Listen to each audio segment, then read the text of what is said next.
In conclusion, you're likely to be in the position of many marketers, entrepreneurs, and content creators on Facebook.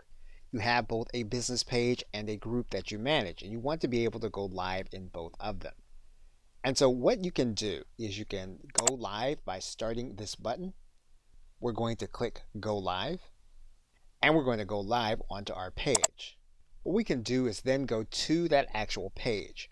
We're going to open up a tab in that page, and we're going to go to that tab.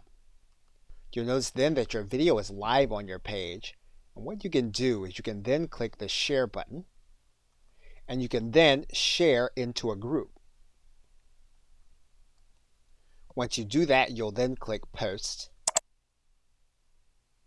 and then your live broadcast will actually be inside of both your page and your group. And as you can see, this video is now live in the group as well as the page. Okay, so with that, thanks, and I'll see you either in another video or in another course.